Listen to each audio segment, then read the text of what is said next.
Hi, Matty T here from the Tweed Hut Music Store, and today my guest is Greg Rahn, and Greg will be visiting our store on April 27th, and we're having an event that day, and it will be called Secrets of Mardi Gras Piano. Welcome, Greg. Thank you. Yeah. Thanks for having me, Yeah, Matty. you betcha. It's a real honor to have Greg here today, and he's going to do some examples of what he'll be doing on the 27th as far as playing for you, and we're going to be talking a little bit about Greg and his history and his past, and what inspired him to play piano, and who he is, where he comes from, and a lot of neat information about who this man is and what he'll be showing us on the 27th. We'll be right back. Hi, I'm back. Greg is going to do a little playing for you, so I'm going to get out of the way, and I'll rejoin you in just a few minutes. Cool.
That was great, Greg. Thank you so much for Thanks, Matty. Appreciate for it. playing that for us. I wanted to ask you a few questions, and just Sure. So that the people that will be coming to the event will kind of get an idea who you are and what you're all about. But how old are you? 59. 59 years old, and you started playing piano when you were I was 10. 10 years old. Yeah. Was it your choice, or was it something that was thrust upon you or It was- recommended to you? That's a great way. It was recommended in a firm way by my mom. I was actually a guitar player. I had started on guitar, and I was taking guitar lessons, and I had a really not great teacher. Let's just put it that way. He was teaching me stuff that I wasn't interested in at all, and I wasn't making progress. And so my mom says, try piano, and see how you like that. And I said, I'm not touching that thing. My big sister plays it. That's a girl's instrument. I'm not going to play the piano. And she says, I'll make a deal with you. Try it for 3 weeks. We got this great teacher in town that teaches all the kids. And if you don't like it, you don't have to keep going. So I tried it. The teacher's second lesson, he comes back and plops my favorite song off the radio in front of me, the sheet music, and says, we're going to work on this. And I just lit up, and I never looked back. It was great. Great teacher. Did your mother play piano? No, my mother did not play piano. Neither of my parents were musicians at all. I got a lawyer for a father and a nurse for a mom, and it's their parents. My grandmother was a pianist. Okay. And she played in bands and for dance companies and stuff all the time, and orchestras. Any siblings play? Yeah, I got siblings, brothers and sisters who play. My sister played piano. My brother plays drums. So there's a lot of music in the family. Oh, okay. But I guess it's a recessive gene, right? Grandparents had it and skipped my parents' generation and came out in the kids. Yeah, interesting. So it works sometimes. Skip my parents too. Really? No music in my family at all but me. Wow. And now there's none of my kids, nobody, just The kids don't even do just it. me. Greg. Greg, what was it like being a student? If you go back to when you were 10, 11, 12, what was that experience like as far as studying music? Studying music, yeah. It was a variety of lots of different things. I think I mentioned earlier that my teacher brought me my favorite music when I first started playing piano. And that got me inspired and got me hooked on the instrument because I could suddenly do the things I wanted to do. And then as time went on, he started gradually introducing other things. He got me into some classical music, taught me some Beethoven, stuff like that.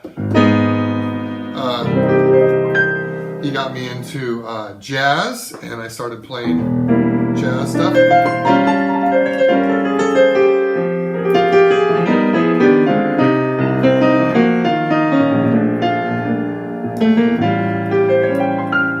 And little by little, he kind of guided me through these different styles of music. And by the time I was a teenager in the 70s, of course, I was all into disco, right?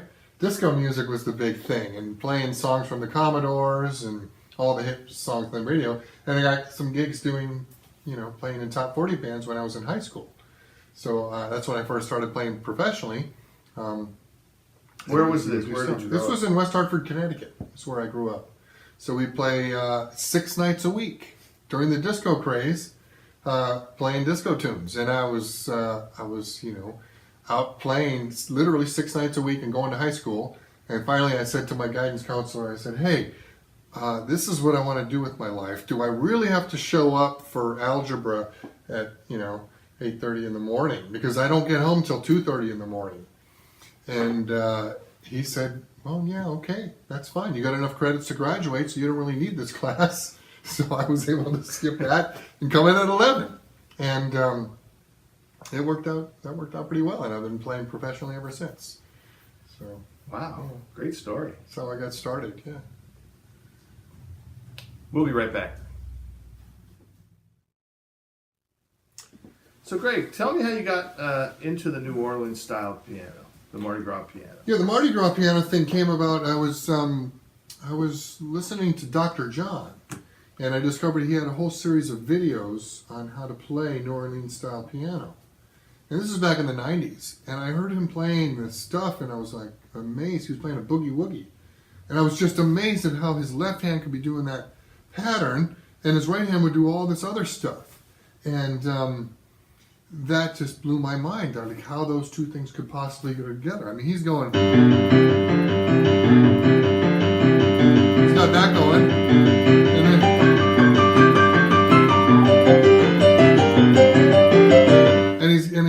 it's just steady like a train. And it took me a long time to figure out how to do that. And I was challenged by it, and it was such fun music. This boogie woogie stuff was so fun. I was like, man, I got to learn how to do that. That's a blast. So I started slow. You got to really just break it down and start slow with a simple bass line. Maybe something like that. And then you start adding the right hand simply.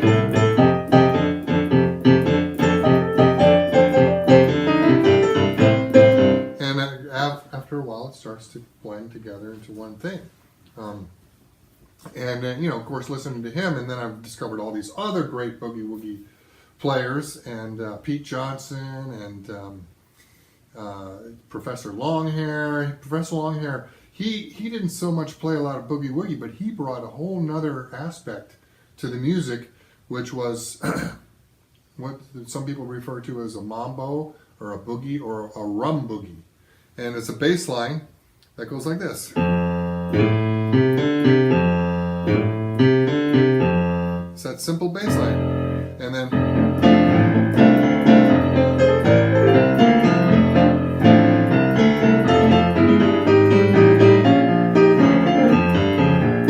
and on and on. And Fats Domino, dude? Yeah, well, I'm glad you brought that. That's a different bass line. And that was very popular. And all the hit records used that. And everything was very straight. And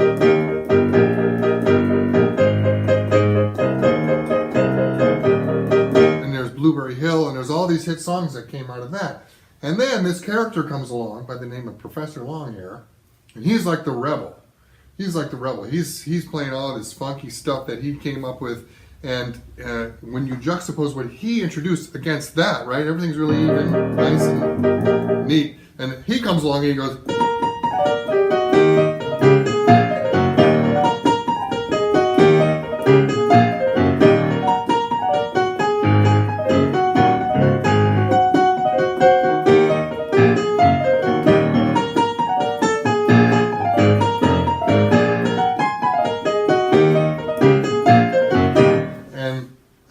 goes nuts because that's just radical for that time. Right.